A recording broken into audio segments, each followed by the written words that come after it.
Adaptations. Love them or hate them, adaptations come with expectations. When those expectations are met, it can be greatly satisfying, and when they're not, they make you want to commit crimes. My ideal adaptation is one that takes from the source material while also trying to do its own thing. However, that is not a formula for success. You can still fail with that method. And luckily, the movie that we're talking about today is a good example of what happens when you do not adapt things correctly. Now, before I go into what makes this a poor adaptation, I do want to make it clear I like this movie. I actually saw it with some of my friends. Now, there was one of my friends that didn't get to experience the greatness of Dogman. My friend Jack bailed early to go fight off soldiers in Iraq or whatever his reason was this time. I told him he was an absolute fool for missing this straight peak, and he responded, "Nah, I'd win." What the f? But I saw this movie with my friends Eli, Parker, and Jordan. Eli said it was a 7 out of 10, Parker said it was 8 out of 10, Jordan said it was a 7 out of 10, and me, well, I guess you gotta watch an 8-minute video to find out. So without further ado, let's discuss my very mixed feelings with Dogman.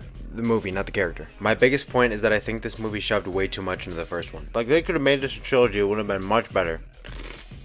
Like, that might be why the pacing is so off. It's weird because I think at the beginning of the movie, this fast-paced action and comedy actually works, and then it stops working as the movie goes on. Like, as soon as they introduced Lil Petey, things were moving way too quickly. Like, I feel like if you're adapting something, you don't really want to shove everything into the first movie, you know what I mean? That makes it come off really disjointed, and like all these different plot points don't have enough focus. And that creates a pretty big problem because the plot of Dogman is already so insane, and then out of nowhere, I didn't even know the fish was supposed to be the main villain. And there's a difference between hiding a big reveal like that from the audience and, you know, just making it come out of nowhere. Like, to be fair, they do a decent amount of setup in the beginning, but it just didn't make me think he was going to be the main villain. I thought that role was going to Petey due to the marketing and the fact that Pete Davidson was doing an amazing performance. But nah, he's only a villain for half of it, and then BAM! He becomes a single father. And before I talk about Petey and his child, because I think they have more screen time than even Dogman, I do want to talk about Dogman a little bit. Now, his origin story is pretty simple. Him and his owner got in an accident and they have to stitch the dog's head on the man's body. But even though that concept was very bizarre, I was not expecting them to take it as seriously as they did in the movie. Especially with this scene. Dogman goes back to the crib and has memories of his past owner, and I'm like, oh my gosh, am I watching the right movie? Like, it's presented as much more of a sad concept. And yeah, this situation sucks. I feel bad for bro. I also found myself really liking the chief because he's just like always nice to Dogman until he irritates him. It's just a really nice dynamic. Like, people straight up tell him that he can't be on a case and the chief is the only one on his side. Those are the homies you want to keep for life. That's beautiful. Another thing I really want to praise is the voice acting because literally everybody did a great job. Not a passable one, not an okay one, a great job. And that is of course helped by some beautiful animation. One thing I have been liking about these animated adaptations is that they really take advantage of the art style that they're basing their thing off of. Spider-Verse did it first and they did it the best, but I appreciate that this movie understands that this is based off a book. And this just makes me want a Captain Underpants 2 so bad. Come on, man, I know you can do it. No! But this movie really does utilize this style great, especially because Dogman would have been really weird in 3D if they didn't go with this kind of style. Like, bro could have looked like this. But there's other good things, like I actually like the theme of the movie. The main theme of Dogman is like abandonment. Why do I like that? I think I just enjoy it because it actually was handled well. But I suppose that does mean I have to get into the Petey stuff. Now, I wholeheartedly believe that Petey is the best character in this movie. He's consistently the funniest and the most entertaining. And I guess that's cheating a little bit because our main character can't even talk, but honestly, it sounds like a skill issue. But yeah, I like Petey, I like his assistant.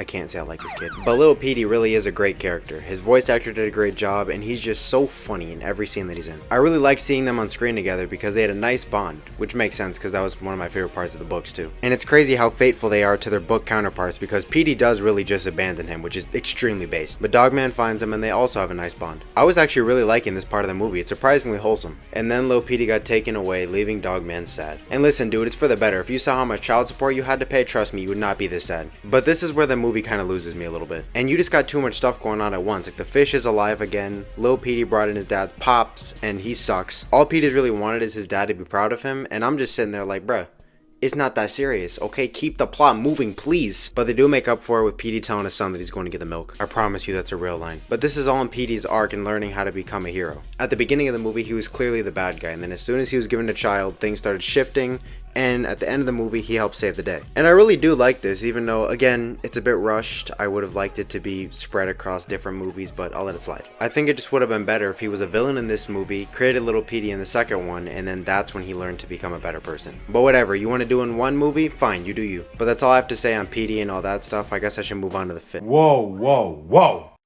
God, this guy. How are you talking about orange cats?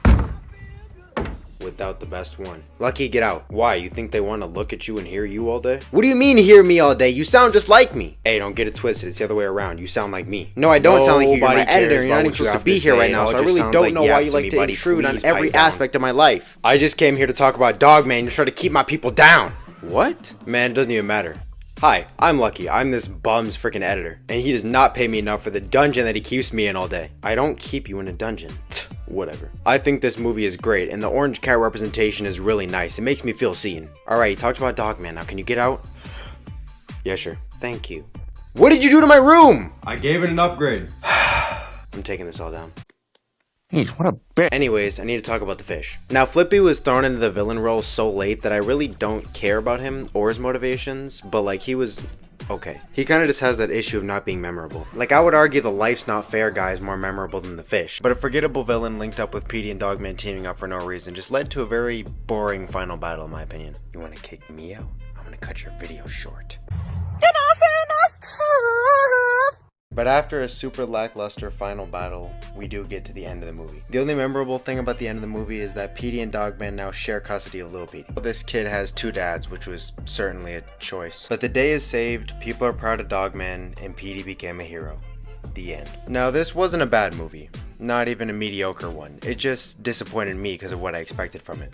But I guess this says more about me expecting things from the Dogman movie. This was a decent adaptation, I just think it needed more time to flesh out its ideas. But those are my thoughts on Dogman, and I will see you guys in the next video.